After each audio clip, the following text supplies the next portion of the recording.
Hello friends, welcome to my channel banking तक में आप सभी का स्वागत है।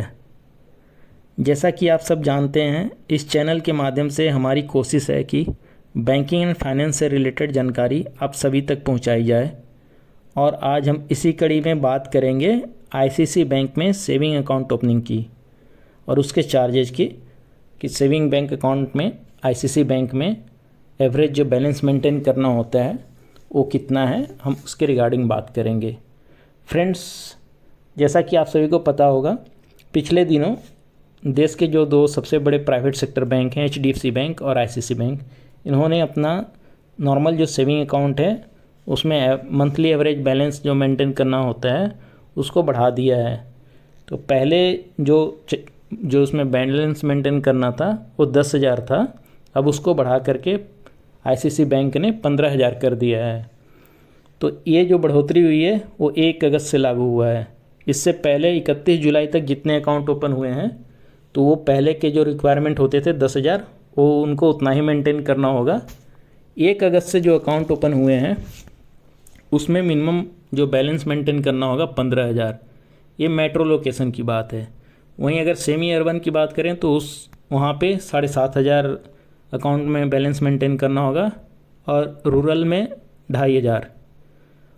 और इसमें कुछ एग्जेम्प्टेड कैटेगरी भी है, जैसे स्टूडेंट अकाउंट खुलते हैं सिलेक्टेड इंस्टीट्यूट्स के, और जो पेंशनर हैं वो इसमें एग्जेम्प्टेड हैं, उनको कोई इसमें बैलेंस मेंटेन नहीं करना होगा। बीएसबीडीए जो अकाउंट होता है उसको भी कोई जो उसका पहले की रिक्वायरमेंट जैसे वैसे ही रहेगा। और सैलरी अकाउंट में जो फीचर्स होते हैं उनको भी बैलेंस मेंटेन नहीं करना होता है, वो सब एज इट इज रहेगा। तो फ्रेंड्स, आईसीसी बैंक ने जो मिनिमम बैलेंस था उसको 10,000 से बढ़ाकर 15,000 कर दिया। साथ ही साथ उन्होंने अलग अलग प्रोग्राम भी जो इनका पहले से एग्जिस्टिंग था, वेल्थ मैनेजमेंट और प्राइवेट बैंकिंग, इसके अलावा इन्होंने एक अलग ही प्रोग्राम ऐड किया है, उसको सेलेक्ट बैंकिंग बोलते हैं। तो फ्रेंड्स, आइए अब इन सबको एक एक करके जानते हैं कि अगर इन प्रोग्राम में अगर इस क्राइटेरिया में आपको फॉलो करना है, मतलब अगर आप जो इनका वेल्थ मैनेजमेंट है उसमें अगर आप अपना अकाउंट अपग्रेड करवाना चाह रहे हैं, या सेलेक्ट बैंकिंग में अपना अकाउंट अपग्रेड करवाना चाह रहे हैं, या प्राइवेट बैंकिंग में, तो उसमें क्या क्राइटेरिया है, कितना बैलेंस मेंटेन करना होता है, तो मैं आपको बताता हूँ। तो फ्रेंड्स, जो सेलेक्ट बैंकिंग है उसमें आपको 2 लाख MIB चाहिए, यानी मनी इन बैंक। इसमें 2 लाख का मतलब है सेविंग अकाउंट या एफडी में मिलाकर आपके अकाउंट में 2 लाख रुपए होने चाहिए, तो आप सेलेक्ट बैंकिंग के पार्ट होंगे। अगर 2 लाख सेविंग अकाउंट और एफडी में मिला के नहीं है, तो अगर आपके म्यूचुअल फंड में या डीमेट में 25 लाख रुपए हैं तो भी सेलेक्ट बैंकिंग में आप फॉल करेंगे और सेलेक्ट बैंकिंग का पार्ट बन सकते हैं।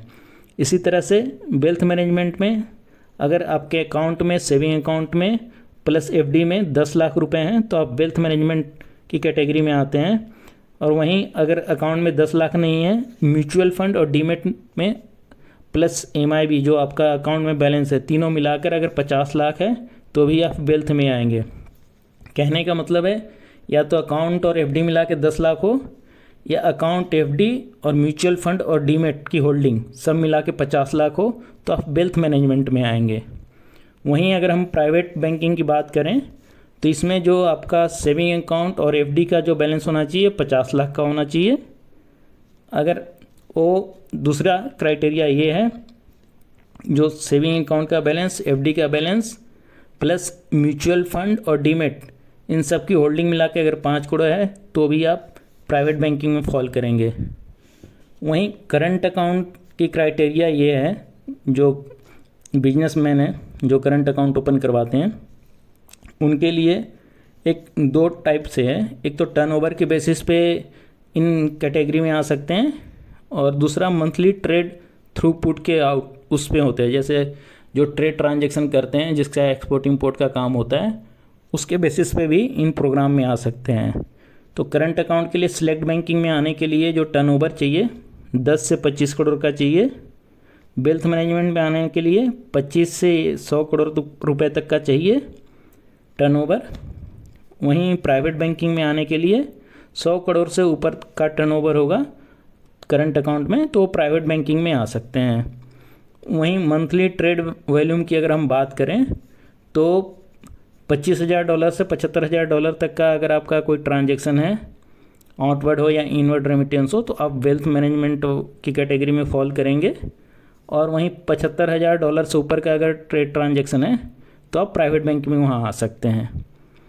दूसरी, अगर हम एनआरआई की बात करें, जो एनआरआई हैं उनका क्या क्राइटेरिया है इन प्रोग्राम में सेलेक्ट होने का, तो सिलेक्ट बैंकिंग में इनका जो मनी इन बैंक का मतलब हो गया कि जो सेविंग अकाउंट में और डीमेट में जो इनका जो सेविंग अकाउंट और एफडी में जो इनका बैलेंस चाहिए वो 5 लाख का चाहिए, और जो saving account, FD, mutual fund और डीमेट को मिला करके 50 लाख का चाहिए।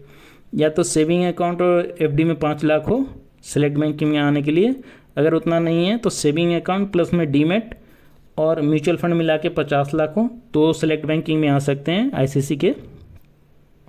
वहीं वेल्थ मैनेजमेंट में आने के लिए 25 लाख अकाउंट प्लस एफडी की रिक्वायरमेंट है, otherwise account plus FD plus mutual fund और डीमेट की होल्डिंग मिलाकर 1 करोड़ होना चाहिए, तो वेल्थ मैनेजमेंट में आ जाएंगे एनआरआई। वहीं प्राइवेट बैंकिंग में आने के लिए एनआरआई को अकाउंट और प्लस एफडी में 50 लाख की रिक्वायरमेंट होगी, और म्यूचुअल फंड, डीमेट और अकाउंट वगैरह मिला के सारा या तो 5 करोड़ हो, डीमेट की होल्डिंग की वैल्यू, म्यूचुअल फंड की वैल्यू और जो अकाउंट में बैलेंस है और एफडी में वो मिला के 5 करोड़ हो तो भी वो प्राइवेट बैंकिंग में आ सकते हैं, या सिर्फ अकाउंट और एफडी में मिला के 50 लाख हो तो भी वो प्राइवेट बैंकिंग में आ सकते हैं। तो फ्रेंड्स, अब हम डिटेल में बात करेंगे कि सिलेक्ट बैंकिंग के क्या फ़ीचर्स हैं, वेल्थ मैनेजमेंट जो इनका अकाउंट है उसका क्या फ़ीचर्स है, और प्राइवेट बैंकिंग में क्या फ़ीचर्स हैं। तो हम सिलेक्ट बैंकिंग की अगर बात करें तो फ्रेंड्स, ये डोमेस्टिक लाउंज एक्सेस मिलता है, इसमें प्रेफरेंशियल रेट मिलता है ऑन डीमेट पे, लोन्स पे, और ईयर एक्सीडेंटल डेथ कवर मिलता है इनको, पर्सनल डेथ कवर मिलता है, प्लस में सफ़ीरो इसमें क्रेडिट कार्ड की एलिजिबिलिटी बनती है जो आप अवेल कर सकते हैं, क्रेडिट कार्ड ले सकते हैं। साथ ही साथ अगर सेलेक्ट बैंकिंग सैलरी अकाउंट की बात करें कि अगर सपोज करिए कोई सैलरीड अकाउंट पर्सन है, उसको सेलेक्ट बैंकिंग में क्या क्राइटेरिया है आने का, तो अगर लाख रुपए वो ड्रॉ कर रहा है, लाख रुपए अकाउंट में सैलरी आ रही है तो सेलेक्ट बैंकिंग प्रोग्राम में वो उनका इनरोलमेंट हो सकता है। वहीं अगर हम वेल्थ मैनेजमेंट अकाउंट की बात करते हैं तो उसमें जो क्राइटेरिया रहेगा सैलरी अकाउंट के लिए, अगर 3 लाख रुपए अकाउंट में सैलरी आ रही है तो वेल्थ मैनेजमेंट अकाउंट उनका ओपन हो सकता है, वेल्थ मैनेजमेंट में वो फॉल कर सकते हैं, उनकी टैगिंग जो अकाउंट की है वेल्थ मैनेजमेंट में हो सकता है। साथ ही साथ उनको एमरेल्ड कार्ड मिल सकता है, जो आईसीसी बैंक का टॉप कार्ड है एमरेल्ड क्रेडिट कार्ड, वो उनको मिल सकता है। वहीं अगर हम फीचर्स की बात करें तो ये जो अकाउंट है वेल्थ मैनेजमेंट, इसमें डेडिकेटेड रिलेशनशिप मैनेजर मिलता है, प्रेफरेंशियल रेट मिलते हैं आपको, और इसमें आप अपने फैमिली मेम्बर से भी 9 मेंबर तक के भी अकाउंट उनके साथ खोल सकते हैं, आप उनको अलग से बैलेंस मेंटेन करने की ज़रूरत नहीं पड़ेगी। वहीं अगर हम प्राइवेट बैंकिंग की बात करें तो फ्रेंड्स, ये आईसीसी बैंक का एक तरह से टॉप प्रोग्राम है प्राइवेट बैंकिंग। इसमें आपको एक डेडिकेटेड रिलेशनशिप मैनेजर मिलता है, साथ में आपको एक इसमें प्रोडक्ट स्पेशलिस्ट मिलता है जो आपके फाइनेंशियल जो सॉल्यूशंस हैं वो करता है, फाइनेंशियल एडवाइस देता है, और एक आपको सर्विस मैनेजर मिलता है जो आपके डे टू डे ऑपरेशनल जो आपकी चीज़ें होती हैं उसको इंश्योर करता है, वो सब टेक केयर करता है। और साथ ही साथ इसमें आपका कॉम्प्रिहेंसिव सॉल्यूशंस प्रोवाइड किया जाता है आपकी वेल्थ लेगेसी के लिए। इसमें आपको गाइडेंस मिलता है इन्वेस्टमेंट करने के लिए, इसकी एक प्रोफेशनल टीम होती है जो गाइड करती है, इवन ग्लोबली आपको इन्वेस्ट करने के लिए ग्लोबली जो मार्केट का आउटलुक है वो प्रोवाइड करते हैं। साथ ही साथ ट्रेड एंड फॉरेक्स में भी आपको इसमें असिस्टेंट मिलती है प्राइवेट बैंकिंग में। साथ ही साथ इसमें आपको स्पेशलिस्ट मिलते हैं जिसमें बिजनेस बैंकिंग के लोग होते हैं, लार्ज कॉरपोरेट ग्रुप के लोग होते हैं जो आपके बिजनेस को ग्रोथ कराने में हेल्प करते हैं। और इसमें एग्जांपल के लिए मैं बताऊं तो अगर ये इवन आपको विदेशों में भी हेल्प करते हैं। सपोज करो आपको यूके में या यूएस में कोई प्रॉपर्टी परचेज करनी है तो वो वहाँ भी वो फाइंड आउट करने में आपकी हेल्प करेंगे। ये सारी चीज़ें हैं जो प्राइवेट बैंकिंग से ये जो प्राइवेट बैंकिंग का अकाउंट है इसमें मिलता है।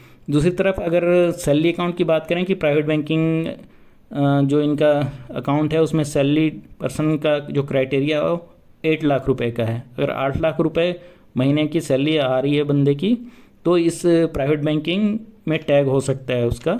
और साथ ही साथ उनको एमरल्ड मेटल कार्ड मिलता है, जो आईसीआईसीआई बैंक का टॉप कार्ड है वो एमरल्ड कार्ड है, वो इनको मिलता है जो प्राइवेट बैंकिंग अकाउंट में टैग होते हैं। तो फ्रेंड्स, ये जो 3 क्राइटेरिया था इनका अकाउंट का, सेलेक्ट बैंकिंग का, वेल्थ मैनेजमेंट का और प्राइवेट बैंकिंग का, आईसीआईसीआई बैंक का, ये 3 मेन अकाउंट हैं जहां ये इनरोल करते हैं तो ये सारी सर्विसेज मिलती हैं।